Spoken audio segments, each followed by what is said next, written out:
let's look to the future. And Gil, I'm going to start with you just because I asked you the most difficult question. I'll start with the easier open-ended one for to kind of close out the discussion here. But when you think ahead to, say, 5 years from now in the enterprise technology space, what do you see happening? What do you think? What are the things that you see on the horizon, whether it was related to AI or composable ERP or some trend we don't even know about yet? Like, what do you see? How about I don't know? That's a reality none of us do, but what's your guess? I think nowadays the pace of change in technology and the pace that technology evolves is by far faster than what business can do and what us as software vendors can adapt. So we are chasing the technology, right? We spend our days scratching our head thinking, how can we harness this wonderful technology that is out there into something practical, something that people can use in their day-to-day. And I think we are just scratching the surface now. And as we do that, technology continues to evolve very fast. So I think the most honest answer will probably be, I have no idea, I really don't. That's a good answer. I think it's a fast-moving thing. I'm sure that we'll see by far more AI playing a much bigger role in the business applications. I know the famous quote that there will not be business applications anymore.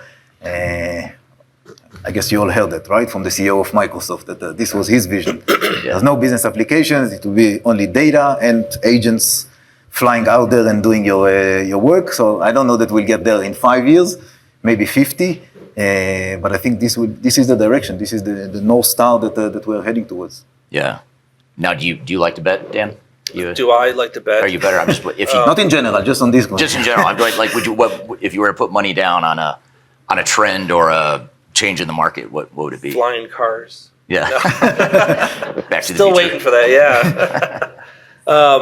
I would say zero time to value, honestly, with ERP. So if you start looking at where AI is going and you start training your models very much more industry specific, as a lot of us are, right? And you start training it on role specific.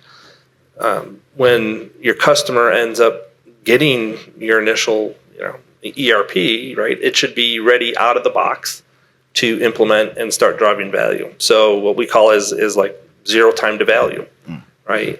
ERP used to be kind of measured on how fast you could implement, right? And how fast you could actually kind of get in there and do stuff. And I think the eventual, measurement KPI is going to be kind of like, zero time to, outcome, right? So how fast can you start getting the outcome and the value out of your ERP?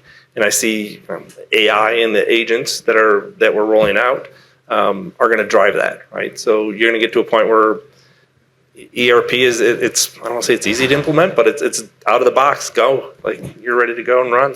So yeah, hopefully more adaptable. Yes, flexible exactly. Yes. Yeah. How about you, Tanya? Where do you see ERP in general, and or just within the Infor world? Where do you see ERP headed in the future? Well, we invest in a lot of time and effort into agents, so it's better be good. So I want them to come to life in 5 years and definitely help us in this day-to-day tasks. Have the orchestrators that could do simple actions for us with a human in the loop, but human, instead of doing this mundane, redundant task, actually doing a lot more value-adding activities. It's, to me, it's almost like Maslow's self-actualization. You come to work and you're happy to be here. You actually accomplish something and not just look through the list of the spreadsheets or the columns that you have in your ERP. So we're betting a lot on agents, and I hope better in 5 years, it better be good. You hope we're there, yeah. Yeah. So maybe it's not 50 years out. Yeah, maybe it's a lot sooner than. How about you, Scott? Where do you see the world of enterprise tech headed? Yeah, probably not a lot different than what it is today. Don't think you're going to see. That's a boring answer. Well, you know what? Green.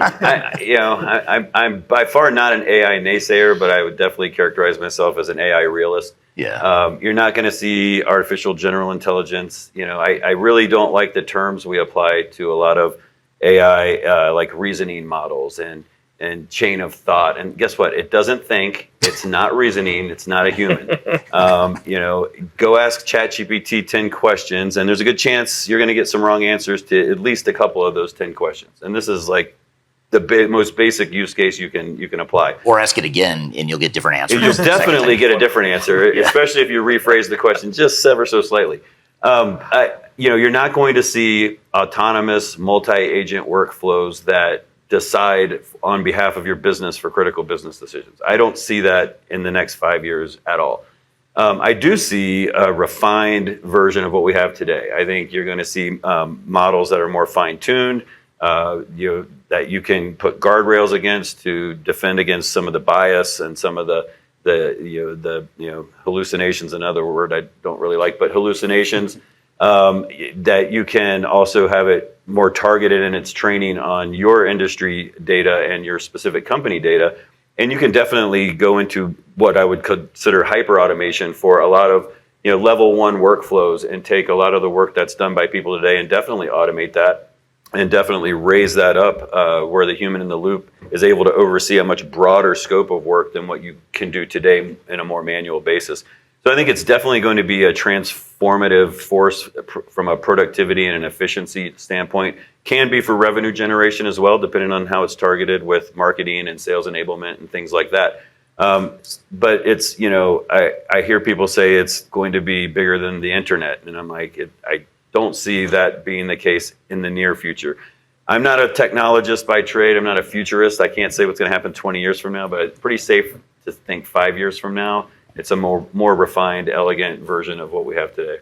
Yeah, and I think it's a good point that you have to be careful of these grand predictions. I don't know, for those of you that were in Emma Roloff's session, she pulled up a quote from Constellation Research where they said, if you're not investing in AI right now, you won't exist in 5 years. Right. And I'm like, okay, come on, that is not true. I could be operating a pen and paper and still be in business in 5 years. That's probably not advisable, but it could happen.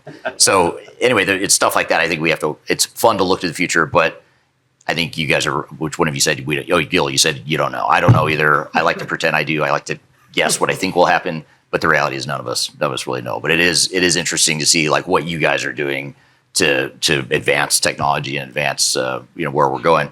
How about you, Craig? Don't want to forget about you. Where do you see the world headed with ERP? I kind of agree with everyone. That's sort of I think there's truth sort of in the midst of all of those, or at least a solid prediction that we could kind of come together. It's going to get better. Technology is going to get better. It's going to be better at giving us answers that are helpful. It's going to be making sure that we can do our jobs more effectively. As long as there's still a human signing off on the financial statements, though, there's going to want to be that rigor, and there's going to need to be that engagement and full auditability and an understanding of what decisions have been made. So I think we'll see this continued journey of automating sort of repetitive manual tasks, while at the same time still providing that overview that the human that's in charge can make sure that things are going in the right way. I mean, the reality is that the challenges that the businesses have are not themselves changing.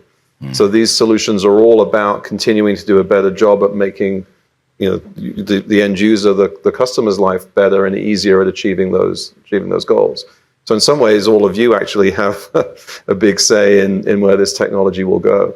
The one thing I do see happening right now, and again, it's changing so quickly, but the idea of data being critical, the best AI is based upon the best data, and you need the best data for the most complete data set. And what we're seeing with these front-end tools that are in essence are allowing very rapid generation of experiences that consumerize what would previously have been, or still are today, very complex, sort of technical workflows inside businesses. And so whether that be natural language or very simplified forms that you access on your phone from a remote location, or something that's specific to that use case, that's already happening. So I think that we'll see even more of that powered by the kinds of tools that we're seeing from Anthropic and Perplexity and other front-end AI solutions. One thing that you said, Scott, that I want to come back to that I hope happens is that we get rid of buzzwords. So you're talking about some of the nomenclature that's used in the industry. It's getting pretty irritating now with all the different buzzwords. Even just for AI, you've got 50 different buzzwords used there. But no, it's good. Well, I appreciate you guys taking the time here to share your thoughts. No fights broke out. That's a first. Usually someone ends up with blood on the contrary. I think I'm with the right outfit for that anyway. So. Right. Well, thank you. Let's thank the panelists here for being here. I appreciate it. Thank you.